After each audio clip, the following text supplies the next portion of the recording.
प्रिय जैन मसीह की परमेश्वर का वचन यहाँ पर बताता है। मत्ती की सुसमाचार है और उसका 26 अध्याय है और उसके 6 पद से लेकर 13 पद तक एक कहानी दी गई है। और यहाँ शमौन कोढ़ी के घर में यीशु मसीह था, उसे भोजन के लिए बुलाया गया था। एक स्त्री है जो संगमरमर के पात्र में बहुमूल्य इत्र लेकर आती है, और जब वो भोजन करने बैठा हुआ था यीशु मसीह और उसके चेले लोग, और वहाँ पर बहुत से लोग थे, तब इस स्त्री ने वो संगमरमर का पात्र तोड़ा और यीशु के सिर पर उंडेल दिया। और जब उसके सिर पर उंडेला गया तो चेले लोग रिसिया कर कहने लगे, इसे क्यों व्यर्थ किया गया, यह सत्यानाश किया गया, इसे तो अच्छे दाम में बेचकर कंगालों को बांटा जा सकता था। इस कहानी से हमें यह पता चलता है कि यीशु के साथ रहने वाले लोग यीशु की कीमत को नहीं पहचानते। इस स्त्री ने इस कीमत को पहचाना है, उस बहुमूल्य प्रभु को पहचान पाई है जो उसकी नजर में इस तेल से भी ज्यादा कीमती था। यह बहुमूल्य इतर लोगों की नजर में था। लोग इसके लिए रिसिया रहे थे कि क्यों उंडेला गया, क्यों वेस्ट किया गया, क्यों सत्यानाश किया गया। चेले लोग इस बात के लिए रिसिया रहे थे। हो सकता है वहां पर बैठने वाले तमाम लोग जिसने बुलाया वो भी इस बात के लिए रिसियाया होगा कि इसे क्यों सत्यानाश किया गया। पर उस स्त्री के समर्पण को देखिए। अगर इनकी नजर में यह बहुमूल्य था तो स्त्री ने इस तेल से भी बढ़कर किसको बहुमूल्य समझा? प्रभु यीशु मसीह को। यीशु मसीह को उसने बहुमूल्य समझा, प्रभु समझा, तेल से भी बढ़कर। क्या आज हम ऐसा समझते हैं? संसार की बहुत सी चीजें हमारे लिए ज्यादा कीमती है प्रभु से। प्रभु को हम ज्यादा कीमती नहीं समझते। हम प्रभु को महत्व नहीं देते जो इस स्त्री ने दिया कि एक बहुमूल्य इत्र यीशु मसीह के सिर पर उंडेला है। ना तो बर्तन को महत्व दिया गया, ना तेल को महत्व दिया गया, पर उसके सामने कौन बैठा है, किसके लिए वो उंडेल रही है, वो था उसका प्रभु यीशु मसीह। और उसने उस तेल को यीशु मसीह के लिए इस्तेमाल किया।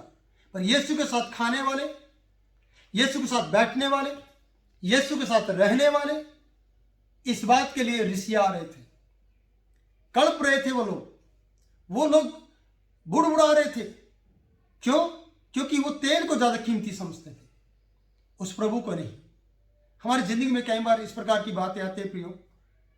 इस स्त्री ने तो यीशु को बहुमूल्य समझा, यीशु को प्रभु समझा, यीशु के लिए समर्पण कर दिया, यीशु के लिए पात्र तोड़ दिया, यीशु के लिए तेल उंडेल दिया, यीशु के लिए अद्भुत रीति से इसने अपने आप को इस्तेमाल कर दिया, उपयोग में अपने आप को लाने लगी। यहाँ पर लिखा है कि 6 लोग अभी भी रिसिया रहे हैं। आगे बढ़ते हैं, कहानी को इस प्रकार से हम आगे ले जाते हैं प्रियो। कहानी इस प्रकार से कहता है प्रभु का जो वचन, यह जानकर यीशु ने उनसे कहा, इस स्त्री को क्यों सताते हो? उसने मेरे साथ भलाई की है। कंगाल तो तुम्हारे साथ सदा रहते हैं, परंतु मैं तुम्हारे साथ सदा ना रहूंगा। उसने मेरी देह पर यह जो इत्र उंडेला है, यह मेरे गाड़े जाने के लिए किया है। यीशु मसीह ने अपने गाड़े जाने की जानकारी दी कि इसने मेरा अभिषेक किया है, मेरे गाड़े जाने के लिए तेल को मेरे सिर पर उंडेला है। तुम इसे मत सताओ। कई बार हम देने वाले से ही नफरत करते हैं, कई बार यीशु को प्यार करने वाले से हम नफरत करते हैं। हम सोचते हैं कि हमें पद मिल गया है, हम यीशु के चारों ओर बैठे हैं, हमारे हाथ में बाइबल है, हम सब कुछ करते हैं, हम प्रचार करते हैं, हम प्रार्थना करते हैं, हम पास्टर बन गए हैं, हम एक लीडर बन गए हैं, हम रेवरेंट बन गए, बिशप बन गए, अब तो हमारे हाथ में है सब कुछ। प्रियो, कभी कभी बाहर से आए पापी जन भी यीशु मसीह के लिए वो समर्पण कर जाएंगे जो आपके अंदर नहीं होगा। जो समर्पण इस स्त्री के अंदर पाया गया वो समर्पण आपके अंदर नहीं होगा। यहाँ पर लिखा है कि यीशु मसीह को उसने प्रभु जानकर वो तेल दिया, तेल उंडेला उसके सिर पर, और यीशु मसीह ने भी उसका स्वागत किया। इसे मत सताओ, इसे तंग ना करो। यहाँ पर लिखा है मेरे गाड़े जाने की खुशी में इसने ऐसा किया है। और एक आशीर्वाद उसे और दिया गया पियो। वो आशीर्वाद क्या है?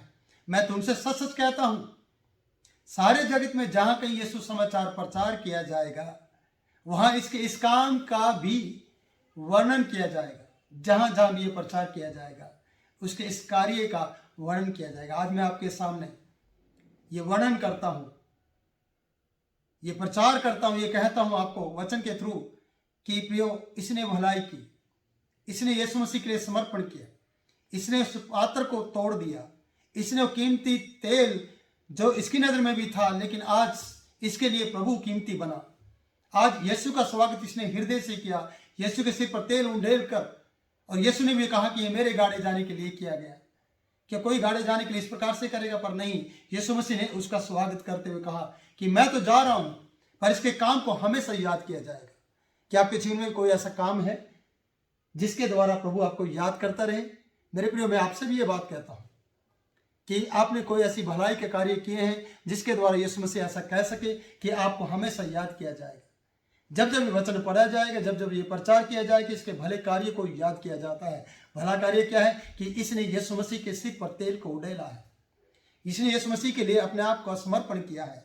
बेशक बाहर के लोग या अंदर बैठने वाले लोग, खाने वाले लोग, पदधारी लोग इसे सता रहे थे, पर यीशु मसीह ने उनकी परवाह नहीं की। इस स्त्री ने इनकी परवाह नहीं की। इसने अपने जीवन को बहुमूल्य इत्र तेल, सुगंधित तेल प्रभु यीशु मसीह के लिए दे दिया।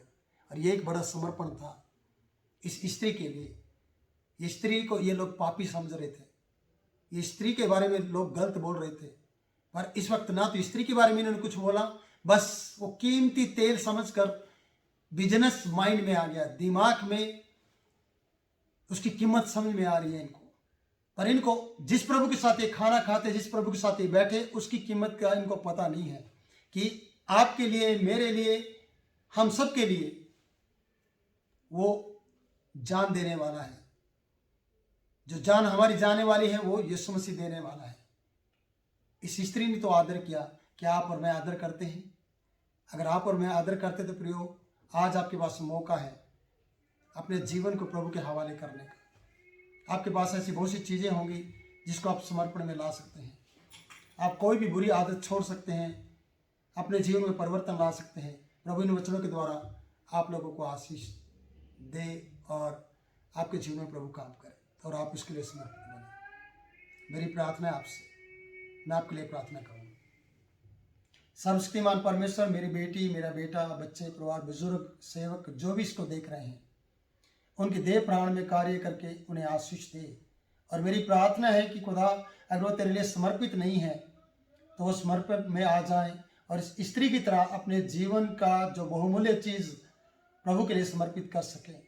ऐसे प्रियो, कई बातें आपके जीवन में हैं जिनको आप प्रभु के सामने लाकर नहीं रखते हैं और उन्हें छुपाते भी हैं, और जिसके कारण आपको हानि और घाटा होता है, जिसके कारण आप पहचाने नहीं जा रहे हैं। इसलिए ऐसी रुकावटों को यीशु के नाम में दूर करें। और मैं हुक्म देता हूँ आपकी ज़िंदगी से सारी बुराई चली जाए और आप यीशु के लिए समर्पण में आ सके।